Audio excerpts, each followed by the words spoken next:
नमस्कार, मैं हूं राजेश पांडे। आप देख रहे हैं श्री नारद मीडिया। नारद मीडिया का स्टूडियो है और यहां हम महात्मा भाई को श्रद्धांजलि दे रहे हैं। हमारे साथ हैं प्रेम शंकर सिंह जी। आप स्टेट बैंक के सेवानिवृत्त ब्रांच मैनेजर हैं, लेकिन आप महात्मा भाई से जुड़े रहे हैं और आप यूं कहें तो एक समय आप भी जेपी जो आंदोलन था उसके एक कर्मठ और एक सक्रिय सदस्य के रूप में रहे। आपके पास उनके साथ जुड़ी हुई कई यादें हैं, कृपया आप उसे बताएं। ऐसा है कि मैं पचरुखी में रहता था और महात्मा भाई के पिताजी वहीं पर स्वास्थ्य विभाग में ड्राइवर थे। तो मेरा प्रथम परिचय तो महात्मा जी से आंदोलन के पहले ही पचरुखी में आप हुआ। मूल रूप से पचरुखी के ही रहने वाले? हाँ, पचरुखी में ही रहते थे उस समय। तो महात्मा भाई से परिचय तो ऐसे हुआ, बाहर स्वास्थ्य विभाग का जो कॉलोनी था उसमें आते जाते। लेकिन जब जेपी मूवमेंट शुरू हुआ तो हम भी उसमें सिपाही के रूप में शामिल हुए और महात्मा भाई भी शामिल हुए। और महात्मा भाई बहुत सक्रिय क्रांति के सिपाही के रूप में अपना भाग लेने लगे। तो वहाँ से परिचय हुआ, फिर अभी तक भेंट मुलाकात होती रही। उनको आपने कोई आंदोलन में या कोई ऐसा जो संगठन में काम करते हुए या बोलते हुए बातचीत करते हुए आपने देखा है, उसका संस्मरण सुनाइए। आंदोलन के दौर में वहाँ 1 जून 1975 को जनता सरकार बनाने की घोषणा हुई छात्र संघर्ष समिति द्वारा। उसमें महात्मा भाई की बड़ी सक्रिय भूमिका रही। उद्घाटन के दिन बाहर से भी नेता लोग आए थे, जेडे जाफरी साहब, कवि नागार्जुन जी, राज इंकलाब, लालू प्रसाद यादव जी।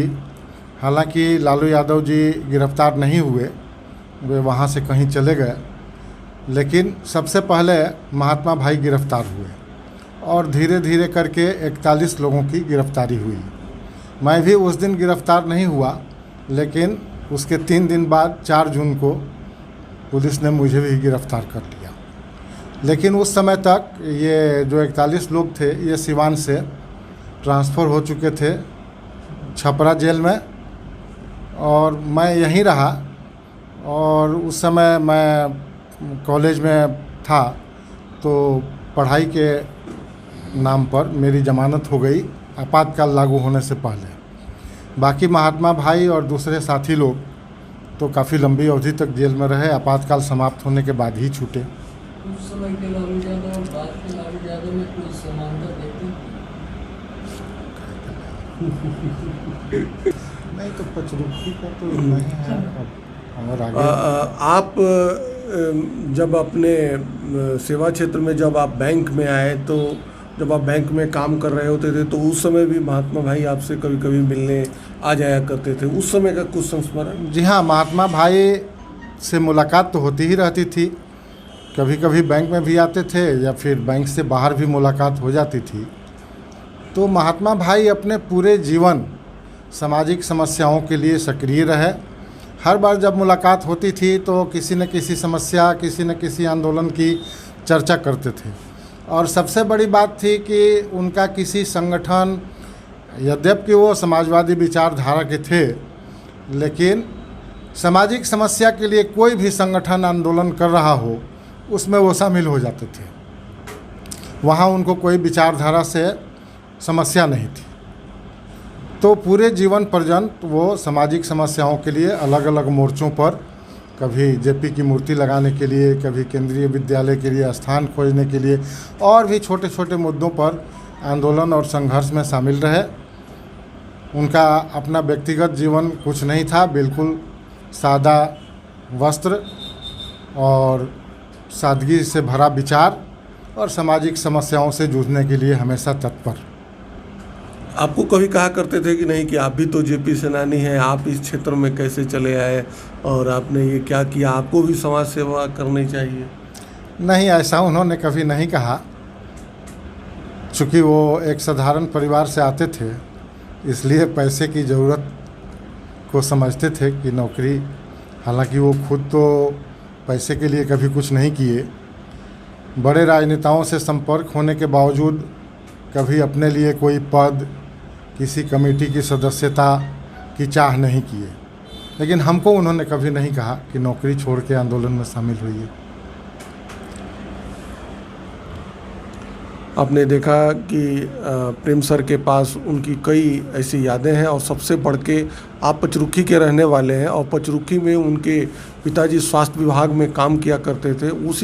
वहीं पर महात्मा भाई से आपका परिचय हुआ और प्रेम सर ने बताया कि वहाँ पर जो एक सरकार बनी, जेपी सरकार जिसको कहा जाता है, जनता सरकार जो बनी, वो वहाँ जो पचरुखी में सबसे पहले गठन हुआ और वहाँ पर उसमें महात्मा भाई थे और वहीं से पहली बार 41 लोगों को गिरफ्तार किया गया और उसमें महात्मा भाई थे और उनको यहाँ लाया गया और यहाँ के बाद से विभिन्न जेलों में वो रहे और कई उनकी यादें हैं जो आज भी प्रेम सर के जहन में हैं। तो प्रेम सर, आपने इतनी अच्छी बातें नारद मीडिया के माध्यम से दर्शकों तक बताई, इसके लिए आपको बहुत बहुत धन्यवाद। धन्यवाद।